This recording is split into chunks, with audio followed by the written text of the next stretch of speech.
김두관 의원님 질의해 주십시오. 시장님, 양천구 신정동에서 목동 구간에 이르는 국회대로 지하차도 및 상부 공원화 사업 2단계 209 사업인데요. 상당히 큰 사업인데 지금 진척이 어느 정도 되고 있습니까? 네, 지금 실시 설계 단계입니다. 그렇죠.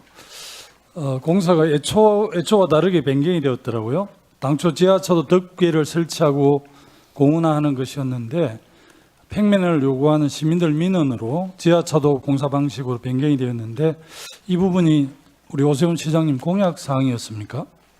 제가 알기로는 공약 사업을 하는데. 예.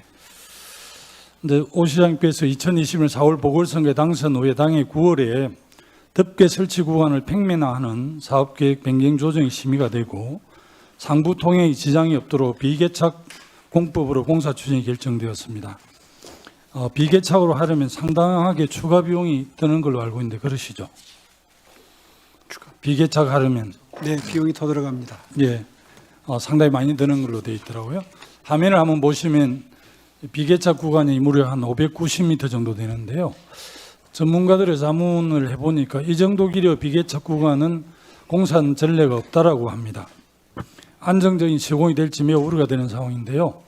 그런데 문제는 이마저 애초에 공법 선정 입찰에서 선정된 업체 공법과 다른 방식의 공사 진행이 결정되었더라고요. 왜 이렇게 변경이 되었습니까? 이 방법이 비개착으로 하게 되면 교통 소통에 도움이 됩니다. 도움이 되는 걸로요. 예. 화면을 한번 보시면요. 당초 계획은 이제 강간을 삽입하여 연결한 방식인데 이렇게 해서 이제 지상화 하중을 감당하도록 되어 있습니다. 근데 실시 방안은 이제 디귿자 방식이 아닌 11자 방식으로 진행하기로 발표를 했습니다. 예, 위에는 덮개만 덮고 지지대를 세우는 방식인데요. 이대로 하면 교통 하중 지지 문제와 집안 침하 문제는 물론이고 지지대가 구조물을 관통하여 콘크리트 양생과 누수도 우려가 된다고 전문가들이 지적을 하시더라고요. 지금 실시 설계 마무리 단계에서 기술 검토가 되는 과정으로 알고 있는데요. 최근 LH 주차장 붕괴 그리고 광주 아이파크 붕괴 사고 등 건설 현안에 대한 시민들 우려가 매우 큰 상황입니다. 안전에 대해서. 본 의원은 시공 안정성을 위해 기술적 전면 재검토가 필요하다 이렇게 봅니다. 만약 이렇게 해서 이제 변경을 해서 후에 사고라도 난다면 지금 시정을 잘하고 계시는 오 시장께서 굉장히 책임이 클 텐데요. 이에 대해서 어떤 생각을 갖고 계신지 좀 듣고 싶습니다. 그렇지 않아도 한 달포 전쯤에 그 점을 지적하는 일부 전문가들의 지적을 포함한 보도가 있었습니다. 예, 그래서 그 이후에 상당히 전문적인 기술적인 내용이니까요. 그 기술적으로 문제가 없는지 다시 한번 점검토록 했는데 제가 받은 보고로는 기술적으로 전혀 문제가 없다 하는 보고였고요. 그렇게 보고를 받으셨습니까? 네.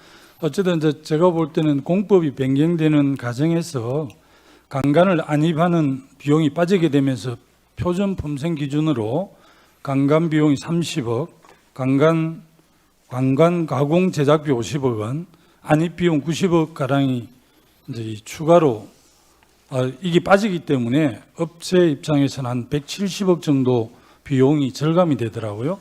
그래서 이제 이 부분에 대해서 좀 모혹이 있는 거 아닌가 이렇게 좀 합리적 의심이 됩니다. 그 점에 대해서 좀 설명해 주시면 좋겠습니다. 예, 그런 지적이 있어서 점검토록 했고요. 생각한 것보다 굉장히 체계적인 새로운 시도더라고요. 예, 그러니까 어떤 경우에든 신공법이 도입될 때는 항상 이런 논쟁이 있어 왔습니다.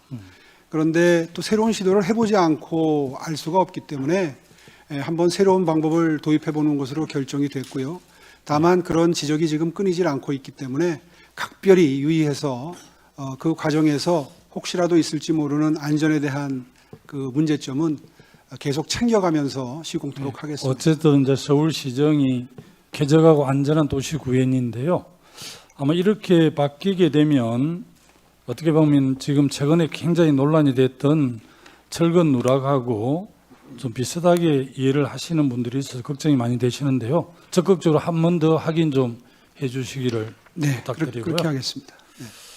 추가로 좀 말씀드리겠습니다. 이 공사건과 관련해서 시공업체가 이준종합건설이더라고요. 지난번 사업 평가 당시에 공법 선정위원회에서 시공성과 안전성에서 모두 고득점을 받았는데요. 이준 종합건설이 시공하겠다는 이제 11자 공법 실적도 없는데 공법 실적 점수에서는 매우 높은 점수를 받아서 어떤 기준으로 이런 고득점을 받을 수 있었는지 좀 의문이 됩니다. 알다시피 이준 종합건설 실제 경영자가 과거 이제 건설사 회장으로 국토교통에서 활동하면서 이해충돌 방지법을 위반한 문제로 재판까지 받았던 박덕흠 전 국회의원의 장남인데요. 박 의원은 국토교통에 오래 있으면서 국토의 간사도 지내고 해서 특혜 의혹 문제가 좀 제기되고 있고, 사업자 선정 단계에서 서울시가 평가 점수를 조정한 것도 매우 의례적인데요. 서울시 공법 선정위원회 운영 가이드라인에 보니까 평가 점수 비중을 정량평가 20점, 정성평가 80점을 두고 있던데, 이번 심사에서는 정량평가는 20점에서 30점으로 상향했고 여기에 실적 항목을 만들어서 30점 만점 중에 22점을 이준종합건설이 배점을 받았더라고요. 이 부분이 좀 납득이 안 되는데, 혹시 시장님 아니고 더 상세하게 좀 설명할 수 있는 분이 있으면 좀 설명해 주시면 좋겠습니다. 네. 예, 이부 시장이 설명토록 하겠습니다. 예. 저희가 특정공법을 선정하는 것인데요. 지금 저 심사 과정에서는 평가위원들을 오전에 각 업체가 참여해서 무작위로 추첨을 해가지고 평가위원들을 선정했고, 예, 그건 알고 있습니다. 네, 그리고 나서 이제 저 정량평가 점수도 행안부 예규에 따라 가지고 실적이 이제 특정공법 선정하기 위한 실적이 상당히 중요하기 때문에 그 부분에 대한 점수를 배점을 달리해도 괜찮겠느냐, 이런 질의 회신을 통해 가지고 괜찮다라는 그런 답변을 얻었고요. 그다음에 아까 22점 실적 점수를 22점 준 것인 사실인데, 그것도 평가위원들의 점수 배점에 대한 그런 선정에서 이렇게 배점을 나눠준 거고요. 그다음에 아까 실적 배점이 22점이 아니라 각 경영평가나 이 재무나 이런 현황을 10점으로 나눈다고 하더라도 최종적으로는 저희가 이준종합건설이 1위를 하는 것으로 지금 평가가 되었습니다. 저희가 그런 시뮬레이션을 좀 다 해봤습니다. 예.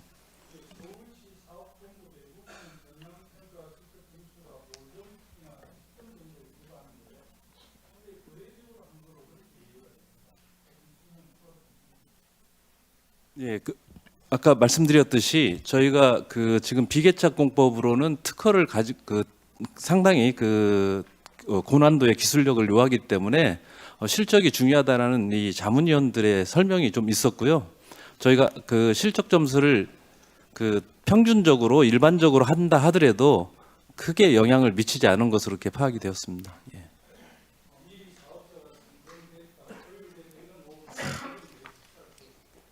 그것은 사실이 아닙니다.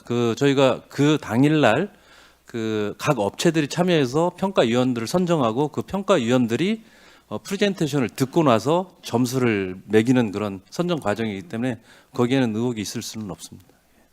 네. 네, 김두관 의원님 수고하셨습니다.